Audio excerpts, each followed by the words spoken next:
ಆತ್ಮೀಯ ರೈತ ಬಾಂಧವರಿಗೆ ನಮಸ್ಕಾರ. ನಾವು ಕೆರನ್ ಆರ್ಗ್ಯಾನಿಕ್ ಪ್ರೈವೇಟ್ ಲಿಮಿಟೆಡ್ ವತಿಯಿಂದ ಇಲ್ಲಿ ಚಿಕ್ಕನಹಳ್ಳಿ ಗ್ರಾಮದಲ್ಲಿ ಶಂಕರಣ್ಣವ್ರ ತೋಟದಲ್ಲಿದ್ದೀವಿ.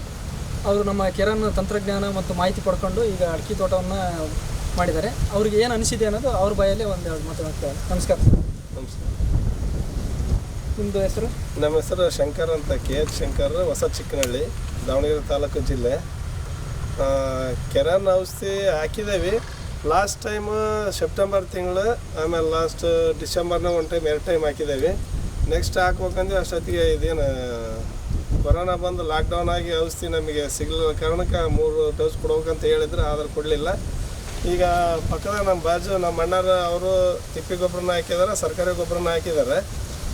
ನಾವು 2 ಟೈಮ್ ಇದನ್ನು ಕೊಟ್ಟಿದ್ದೇವೆ, ಕೆರನ್ ಎಲ್ತಿಕ್ಕೆ ಹೋದ ಬಾಫು ಸೀಲ್ಡ್ ಅಂತೇಳಿ ಅವನ್ನ ಕೊಟ್ಟಿದ್ದೇವೆ. ನೋಡ್ಬೇಕು, ಈಗ ಚೆನ್ನಾಗೈತಿ, ಫಸಲೇನೋ ಚೆನ್ನಾಗೈತಿ, ಇಳುವರಿನೂ ನಮಗೆ ಅವ್ರಕ್ಕಿಂತ ಚೆನ್ನಾಗಿ ಬರುತ್ತಾಯಿತ್ತು ಅಂತ ಅನಿಸೈತಿ. ಯಾಕಂದ್ರೆ ಗೊನೆ ನೋಡೋದ್ರಿಂದ, ಆಮೇಲೆ ಆಜು ಬಾಜು ಅದಾವೆ ಪಕ್ಕ, ಅವ್ರದ್ದು ನಮ್ಮದು 2 ಅಕ್ಕಪಕ್ಕ ಅದಾವೆ.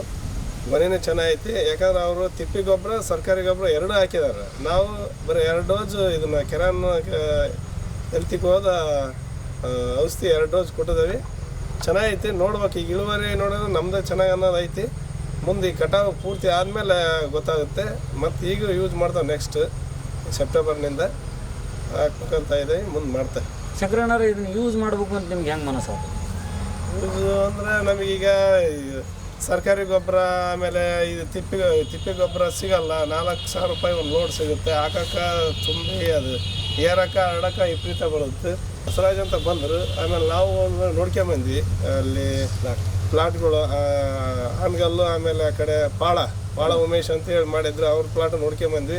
ಚೆನ್ನಾಗಿ ಅನ್ನಿಸ್ತು, ನೋಡೋಣ ಅಂತೇಳಿ ಮಾಡಿದ್ವಿ. ಅಲ್ಲಿ ಪ್ಲಾಟ್ ನೋಡಿದಾಗ ಏನು ಅನ್ನಿಸ್ತು? ಇಲ್ಲ, ಫಸಲು ಚೆನ್ನಾಗಿತ್ತು. ಅವರು ಒಂದು 400 ಗಿಡ 365ಕ್ಕೆ ಕೊಟ್ಟಿದ್ರು. ಒಂದು ದೇಶಕ್ಕೆ ಆಗ್ಬೋದು, ಚೆನ್ನಾಗಿ ಆಗ್ಬೋದು ಅನ್ನೋ ಒಂದು ಇದಕ್ಕೆ ನಂಬಿಕೆ ಮೇಲೆ ಮಾಡಿದೆ. ಐತಿ, ಫಸಲೇನ ಐತಿ, ಇಲ್ಲ ಅಂತ ಅಲ್ಲ. ನೋಡ್ಬೇಕು ಈಗ ತೂಕ ಮತ್ತು ಆಮೇಲೆ ಗೊನೆನೂ ಚೆನ್ನಾಗೈತಿ. ನಮ್ಮ ಔಷಧಿ ಯೂಸ್ ಮಾಡಿರೋದ್ರಿಂದ ಈಗ ಇಳುವರಿ ಈಗ ಲಾಸ್ಟ್ ಕಟಾವ್ ಆದ್ಮೇಲೆ ಅದ್ರದ್ದು ಗೊತ್ತಾಗತ್ತೆ. ಐತಿ, ಚೆನ್ನಾಗೈತಿ ಅಂತ ಐತಿ. ಹೋದ ಬೆಳೆಗೆ ಈ ಬೆಳೆಗೆ ಕಂಪ್ಯಾರಿಸನ್ ಮಾಡಿದ್ರೆ ಸೇಮ್ ಐತಿ, ಚೆನ್ನಾಗೈತಿ. ಯಾಕಂದ್ರೆ ತಿಪ್ಪಿ ಗೊಬ್ಬರನ ಹಾಕಿದ್ರೆ, ಸರ್ಕಾರಿ ಗೊಬ್ಬರನ ಹಾಕಿದ್ರೆ ನಮ್ಮ ಅಣ್ಣರು, ಅದನ್ನು ನಮ್ಮದು ಗೊನೆ ಒಂದು ಸ್ವಲ್ಪ ಬಲ್ಕಟ್ಟಾಗಿ ಟೈಟಾಗಿ ಕಾಣ್ತಾ ಐತಿ.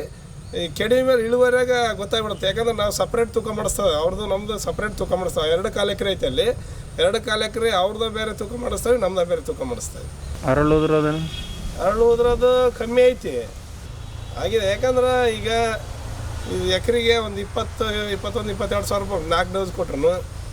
ಅಷ್ಟು ತಿಪ್ಪಿ ಗೊಬ್ಬರದಾಗ ಮೇಲ್ವಾಗಿ ಮುಂಚಿನಷ್ಟು ಫಲವತ್ತತೆ ಇಲ್ಲ. ಮುಂಚೆ ಏನಿದೆ ಶೇಂಗಾ ಒಟ್ಟು, ತೊಗರಿ ಹುಲ್ಲು, ಆಮೇಲೆ ರಾಗಿ ಹುಲ್ಲು ಎಲ್ಲ ಪ್ರತಿಯೊಂದು ದನ ತಿಂತಿದ್ವಿ. ಈಗ ಬತ್ತಲ್ ಬಿಟ್ರೆ, ಸರ್ಕಾರಿ ಗೊಬ್ಬರ ಹಾಕಿದ್ರೆ ಬತ್ತಲ್ ಬಿಟ್ರೆ ಏನು ತಿಂತ ದನಗಳು ಏನು ತಿನ್ನಲ್ಲ, ಅದರಲ್ಲೂ ಅದ್ರೊಳಗೆ ಏನಲ್ಲ ಅಂತ ಹೇಳ್ಬೋದು. ನಮ್ಮ ತಂತ್ರಜ್ಞಾನ ವತಿಯಿಂದ ನಿಮಗೆ ಭಾಳ ಮಾಹಿತಿ ಸಿಕ್ಕತ್ತೆ. ಮಾಹಿತಿ ಏನಪ್ಪ ಅಂದ್ರೆ ಯಾವ ಟೈಪ್ ಮಾಡ್ಬೇಕು, ಏನು ಮಾಡ್ಬೇಕು ಅಂತ ಅವ್ರು ಹೇಳ್ತಾರೆ. ಸಜೆಷನ್ ಚೆನ್ನಾಗಿ ಕೊಡ್ತಿರಲ್ಲ, ಅದು ಮೇನ್. ಯಾಕಂದ್ರೆ ನಾವು ಸುಮ್ಮನೆ ಈಗ ಕಲ್ಟಿವೇಶನ್ ಮಾಡಬಾರ್ದು ಅಂತ ಹೇಳಿದ್ರು, ನಾವೇನೋ ಮತ್ತೆ ಮೊನ್ನೆ ಹೊಲ ಭಾರಿ ಜಬರ್ ಆಯ್ತು, ಕಚೇಟಿ ಆಯ್ತು ಅಂತೇಳಿ ಮಾಡಿಬಿಟ್ಟು ಅದು ಬೇರೆ ಅಲ್ಲಿ ನೋಡೋತಕ್ಕೆ ಬರೋಕೆ ಬೆಳೆಸೋಕೆ 1.5 ವರ್ಷ 2 ವರ್ಷ ಬೇಕು.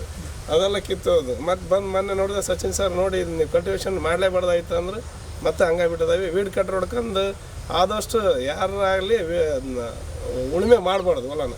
ವೀಡ್ ಕಟ್ರ್ ಹೊಡ್ಕೊಂಡು ಹೊಲ ಕ್ಲೀನ್ ಮಾಡ್ಕೋಬೇಕಷ್ಟೇ ಹೊರ್ತು, ಅದು ಎಷ್ಟು ಇರ್ತದೆ ಅಷ್ಟು ಒದಿಕೆ ಇದ್ದಷ್ಟು ಭೂಮಿಗೆ ಒಳ್ಳೆಯದು. ಒಟ್ಟು ನಮ್ಮ ಮಾಹಿತಿ ನಿಮಗೆ ಹಿಡಿಸೈತಿ, ಮಾಹಿತಿ ಹಿಡಿಸೈತಿ. ಮೆಡಿಸಿನ್ಗಿಂತ ಮಾಹಿತಿ ಮುಖ್ಯ ಇದೆ. ಮಾಹಿತಿ ಮುಖ್ಯ. ನಾವು ಮೆಡಿಸಿನ್ ಯಾರ ಕೊಡ್ತಾರೋ ಅಂತ ತಂದಾಕೋದು ಲೆಕ್ಕ ಅಲ್ಲ. ಅದನ್ನ ಯಾವಾಗ ಏನು ಮಾಡ್ಬೇಕು, ಯಾವ ಟೈಪ್ ಮಾಡ್ಬೇಕು, ಯಾವ ಥರ ಹಾಕ್ಬೇಕು ಅನ್ನೋದು ಸಜೆಷನ್ ಮೇನ್ ಮುಖ್ಯ. ಅದನ್ನು ಕೊಡ್ತಿದ್ದಾರೆ. ಓಕೆ, ನಮಸ್ಕಾರ.